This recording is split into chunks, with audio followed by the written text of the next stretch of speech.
story, Dakota.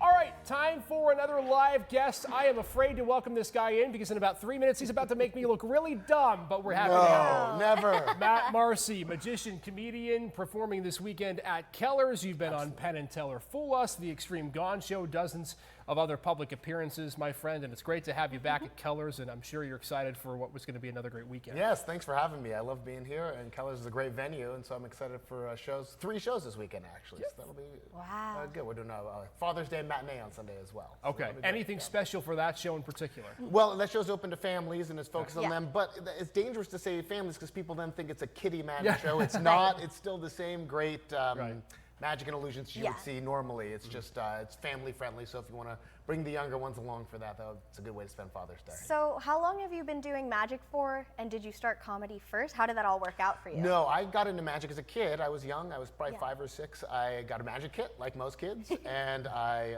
learned everything. I grew up in California. There's a place in California called the Magic Castle. It's kind of a club for magicians. It's like the mecca of the magic world. And I got involved there as a teenager. Started working there.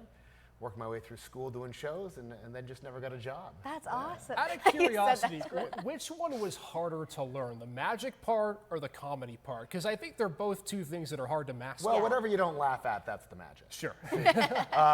Yeah, you know, magic and comedy are both based on surprise. Yeah. A joke needs a good surprise, and so does a good magic trick. So they fit together really nicely.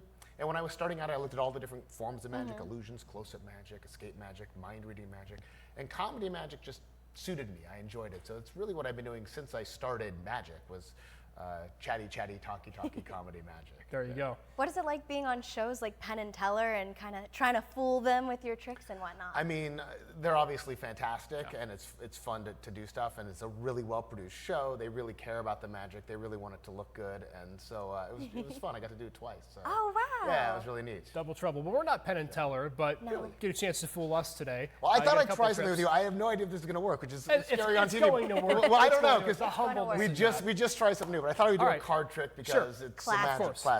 Absolutely. And normally, Isaac, I would ask you to pick a card, but I don't want you to think I would cheat you and force you to take a certain card. Of course. I would never do that. So why don't you name a card? Name a card. Any card you 6 of spades. The 6 of spades. Yes. Interesting. Yes. Okay. This is my fault. I asked you to name a card. You actually identified a card by the value 6 and the suit spades. And that's okay. That's what most people do. Right. But cards actually have names. And that's what I was going for. Okay. And they're hard to remember. So I made some flashcards. I'm going to get them out here to help remember the names. I'm going to let's find the one you wanted. You wanted the 6 of spades. Sure. There it is. There it is. Convenient. So I wrote the names on the back to make this easier. So I don't know if you can see this, but on the back of the 7 of spades, that's named Oliver. I don't know if, can you see that? We can, yes. On the back of the King of Hearts is named Melissa. Okay. The 5 of clubs, that's Joseph. In fact, all of these cards I wrote the names on. There's Ron, Brittany, Richard, Patrick. We got a variety all going different on names. here. I said it was weird you picked the 6 of spades, though. Of course. And that's because the 6 of spades is the card that's named Isaac. Of course it is. Wow. Why wouldn't it be? It's weird. It is weird. It's really weird. I love Maybe magic. I should pick a different card. I'm going to change this. Can I take this as a souvenir? That's a souvenir. You sell that on eBay later. Okay, Now he's going to give it to his son for Father's Day. I was going to say I can get some good money off There this. you go. Just give it to just my what son. every son wants. You would have a card named Bennett in there, would you? Bennett? That would be Bennett. Bennett, if you were here doing the trick, it would have been Bennett. That would have been perfect. I know. Awesome. Well, so that's one of many tricks. Do you have any favorites at whatnot you're going to try to pull off this weekend? I do. You know, my shows in a theater, I'm doing, almost an hour of material, and I design my shows as complete shows. So it's not a series of tricks like this. These are fun for a quick thing, but my show is designed to hold together. So there's through lines and running bits and things that tie together, and it's actually a piece into itself. So it's a really fun show to do because it's nice to bring the audience along and do all this stuff. It's got some classic of magic, some of my own original stuff, a wide variety of stuff, but all lighthearted and fun. So here are the details. Tonight, and Saturday, 7:30 p.m., $30 at the door. Sunday matinee, 12:30, and that, like you said, Matt, is a family show. Why should people go out and take a look at your show here? What else are you going to do on a Father's Day? I know, right? What does Bennett want to do? He wants to come see a magic show. I think he I'm would sure. be entertained. You should be there.